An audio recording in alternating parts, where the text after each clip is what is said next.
we talk about re-ranking, but first I want to give you some really nice news. Google had an event yesterday, and they announced GPUs for Cloud Run. So if you're running machine learning workloads, now it's the time to switch them maybe over to Cloud Run. So we can scale down to 0. I think that's a great news. Check out the news. It's currently, you need to sign up first to get access to it, but documentation is already available. Really nice feature. That's very unique. Looking forward to that. All right, let's start with today's topic about ranking and re-ranking. Let's start maybe with something explainable. Imagine you're searching for an answer and you go to the library. Nowadays you probably use Google, but imagine you go to the library like we did years ago, and the librarian hands you a pile of books. But only a few pages are actually useful, right? That's frustrating. And that's where re-ranking comes in. It's like having this magic technology that puts the most relevant pages just on top. So you don't need to look through all the books. You get the most relevant pages right on top. And that's what ranking and re-ranking is about. Let's start with a ranker. I have this small image here. So a ranker is basically a language model that computes a relevance score using a document and a query. I think that's where it's actually interesting. We're using a document and a query itself. And the score computed here is high for a document with a contextual relevant query document pair and low for the opposite. So if our question can be answered with this specific document, we get a very high score. If not, we get a low score. This is basically a ranker. We send a document and we send a query. And this score can be used to reorder documents and refine our top N further. Those ranker or re-ranker, we want to call them, they can be used standalone, but usually we kind of combine them with a vector search after the initial retrieval step. And we will discuss this a little bit later during the stream. TLDR for people who are short on time. So if you ask yourself, where's the difference between an embedding search or vector search and a ranker? The embedding search is usually about semantic similarity. So we have a document and we create an embedding, but we are missing this contextual similarity because we are not encoding the document with the query. We just take the document, create an encoding, an embedding, and store it in a vector database. So it's semantic similarity. Ranking is about the contextual similarity because we have the query and the document.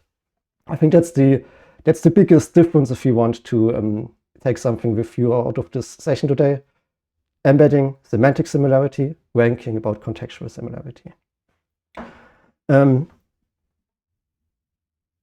Guru's asking if there's a document or URL to this resource. I will publish an article as always, and there's everything in more detail, and we also write some code today, so we also have a GitHub repo later on.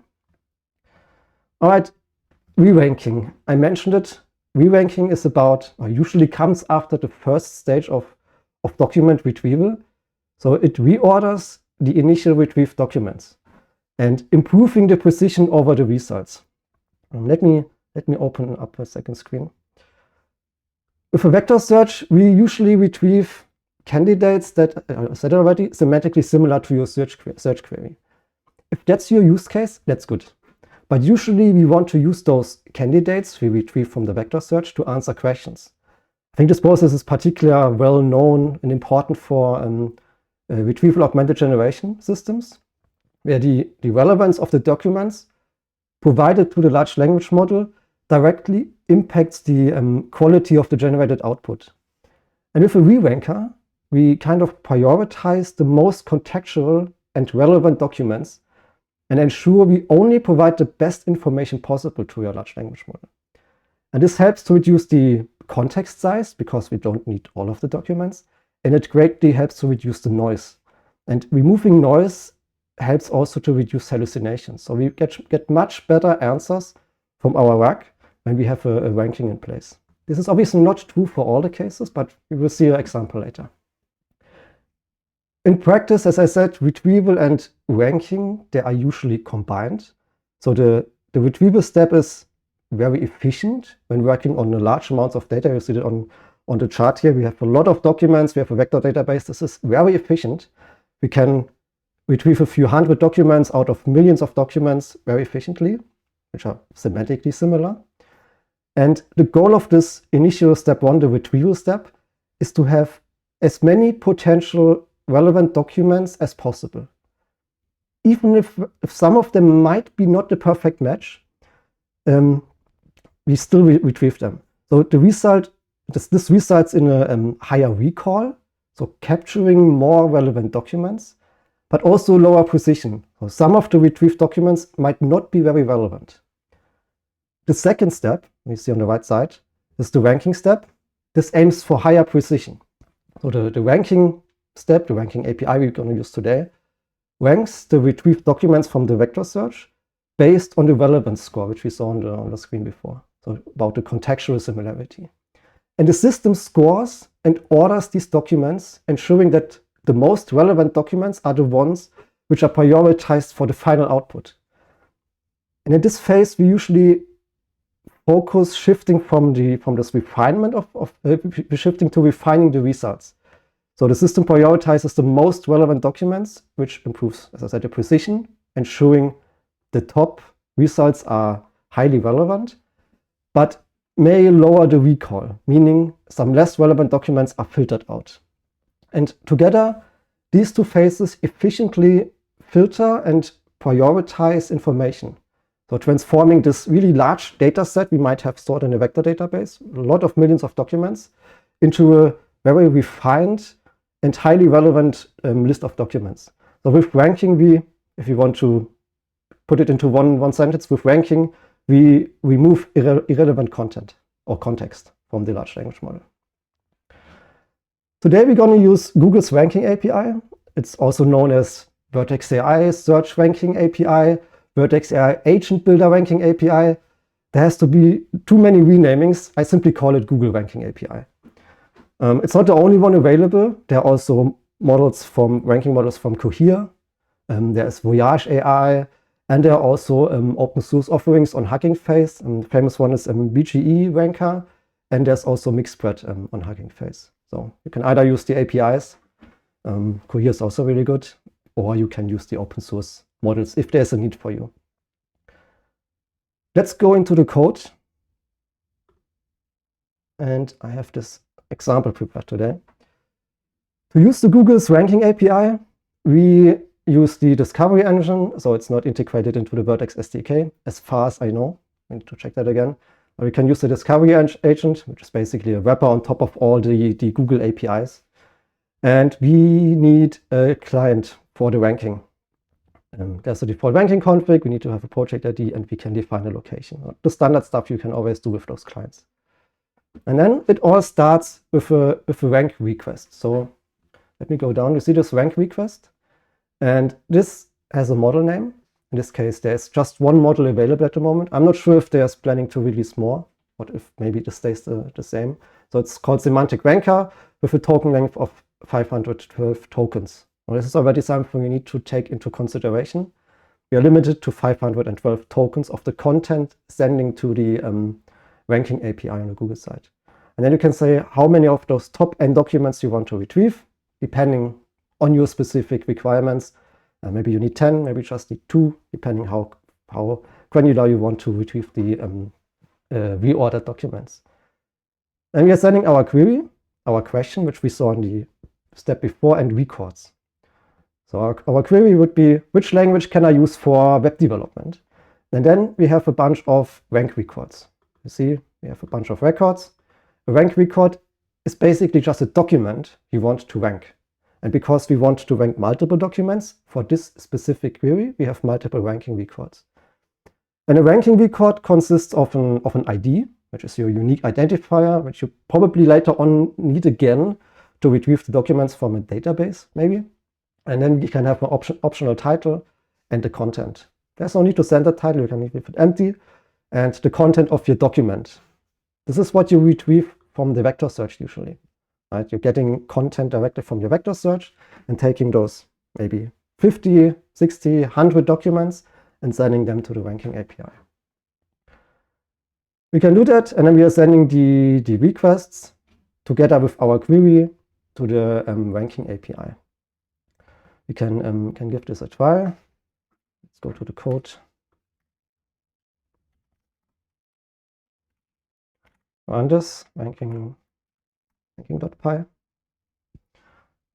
Oh, my video is stuck again. Nice. Thanks, Guru. Today it's not hot in the office, but let's see.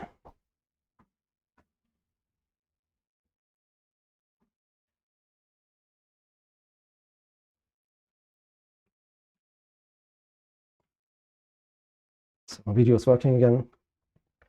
All right, you see we have this output here. Let me remove the side. And actually, let's have a look into the content first before we look at the output. So we see we have two contents about Python's programming language. So the first one and the last one. And we have something about the Python snake and something about Greek mythology. So the sentence 1 and sentence 4 are the most relevant to our question. And if we're looking at the results, we see it's now ranked. The sentence 4 has a score of 0.54, and then we have 0.37, and the other ones are lower. And you see, based on our query we had, so which language can I use for web development? Based on that, we're actually getting the first one as the best result. So we theoretically could skip the other steps or the other results and only keep the most relevant content, or you keep the top n. This is obviously a very small example. Usually we retrieve much more documents. So here we just have 4 available. But you see how the ranking works. This is actually a perfect fit for our question, right? This is what I mean with contextual similarity, and not only semantically similarity, because we have query and the documents. And this is the difference between your embedding, actually, when you store the embeddings, and when you do this on a ranking time. For this test, we just had 4 very short sentences. Let's take this one step further. I have a few more or longer sentences, and we can also compare this to an embedding search to actually see how well is the pure embedding search compared to the ranking search, to see how well they behave, and if there is indeed an improvement over the questions and the documents.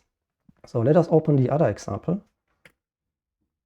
It's called ranking versus embedding. As I said, I put this all on GitHub. You can give this a try yourself. And you see I have a little bit more context now for these sentences.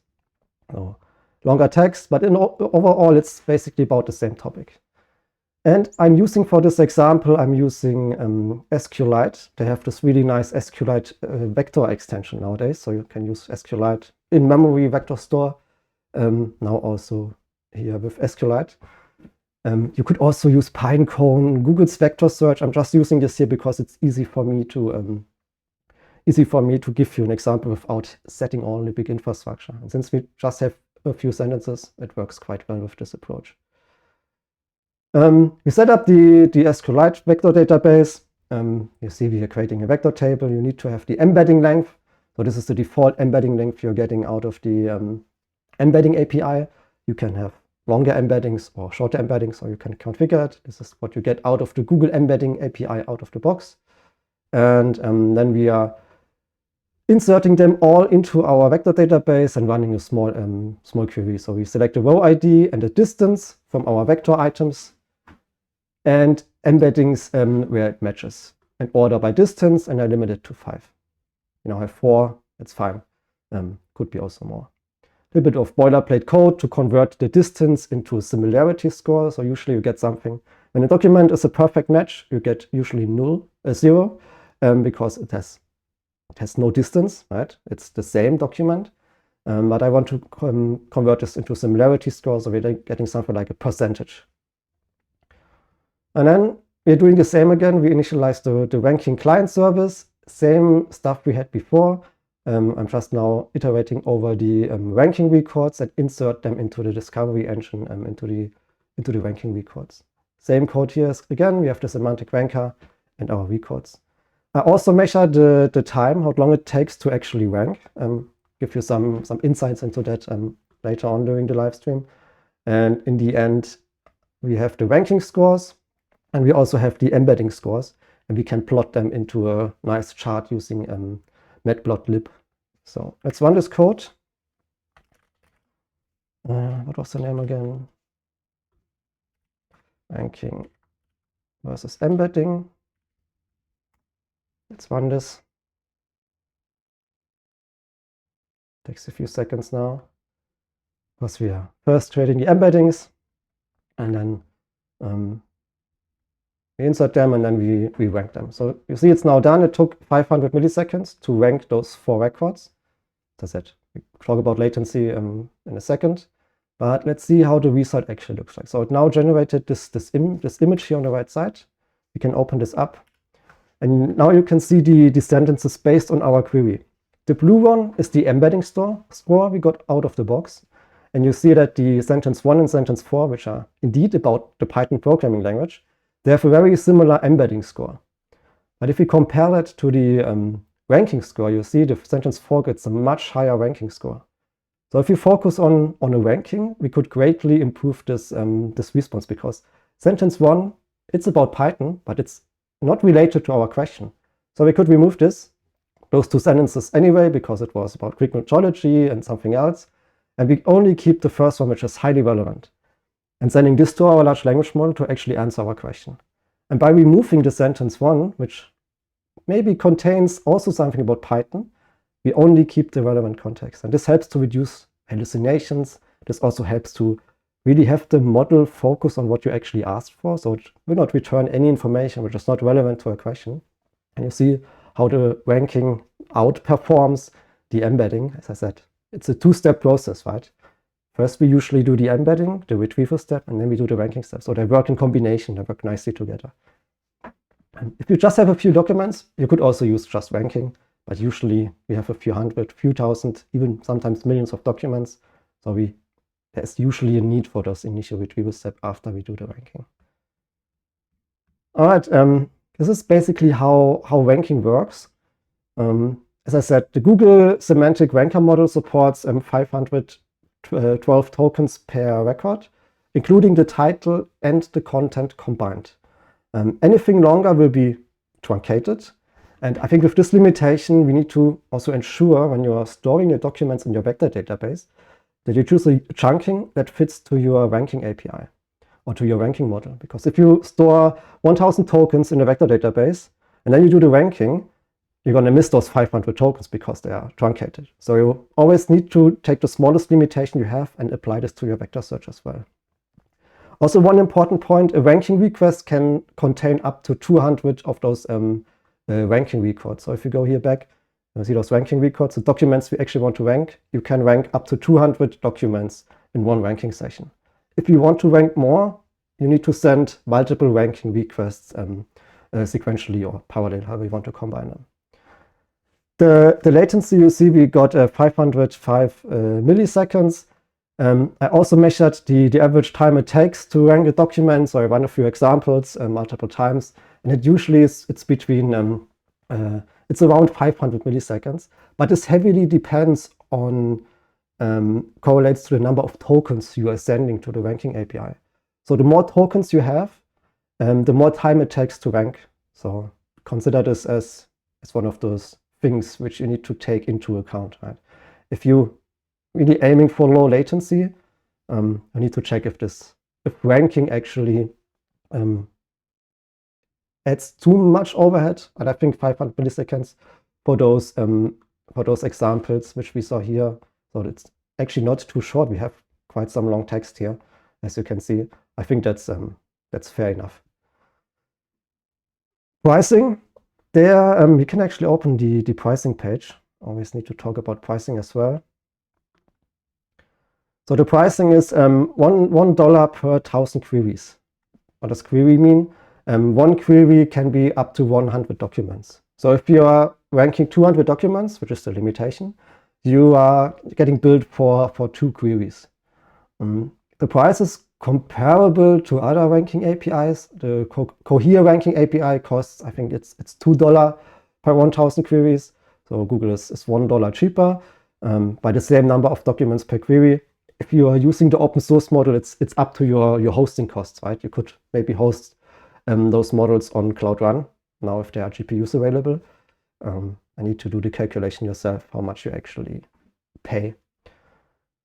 Let me also show you the Cohere re-ranking model. So here's the Cohere one. It's working the same. You're sending documents to the client, you define the ranking model, and you have your query. You see, it's exactly the same API like on the Google side, just the Cohere models. Which one to choose? Depends. There are benchmarks out there which test different large language models or embedding models, sorry, against different ranking models. So you need to find a good combination. You need to do evaluation yourself, depending on your specific use case, depending on what kind of model you use. Maybe a different ranking model provides better results, but it's something you need to evaluate and test yourself. As I said, there's also Voyage AI as a re-ranking model. And then we have the two most commonly used open source ranking models, which is from, I think it's from a Beijing academy. It's the BGE Reranker. They're available in basic and small, as far as I know. And we have Mixword. Those are the most commonly used. It's less downloads, so this is the most commonly used ones with over 500,000 downloads per month. So you can host them yourself if you would like to. As you see, it's very easy to use those re-ranking models if you want to put them in production. They are really low effort to implement and comparable low costs. So it can be a quick win for many of the projects. And what's also really cool and a nice tip, if you're using different data sources. So if you are getting, for example, results from a vector search, you're getting results from an API, results from a web search, and you want to combine those different retrieval sources, a ranker is perfect, right? How else would you do that? If you retrieve something from data source A, data source B, and data source C, put them all into the ranker, and then you can reorder the results from different sources. I think that's a extremely useful use case for Reranker as well. So it's not only after the retrieval step of a vector search, you also can combine different sources. So if you ask me, should I use a ranker? The short answer is yes. Adding a ranker tends to lead to better results. I haven't seen a use case where the results actually got worse. It's either the same or better. And with those ranker models, we ensure that we only provide the best information to our large language model, which in the end enhances your model's response. And we all want to have the best results possible. Also, some people, they do those ranking with the large language model, right? They just send all the documents from the vector search to the large language model and let the large language model decide and extract the answer. But a ranker can be cheaper because you're reducing the context size. And this way, you're reducing your costs because you have less tokens. And depending on your model, it's also faster because the ranking model, they are quite efficient. And depending on your large language model, if it's a really big one, they are really slow. And especially if you have a large context, it makes sense to further, before we remove the context which is irrelevant, to make the ranker make the large language model as fast as possible. All right, so see, it's very easy to use. So give it a try. Later on today, probably I will publish an article with all the code, GitHub repo, and also all the charts and images you saw. So let me know how it goes. Ping me on LinkedIn and see you next week for a new live stream. We're probably going to talk about either context caching with Gemini, function calling with Gemini, or maybe even Cloud Run GPUs. So follow me on LinkedIn, YouTube, and don't miss the next one. And I wish you, again, as always, a wonderful weekend. See you soon.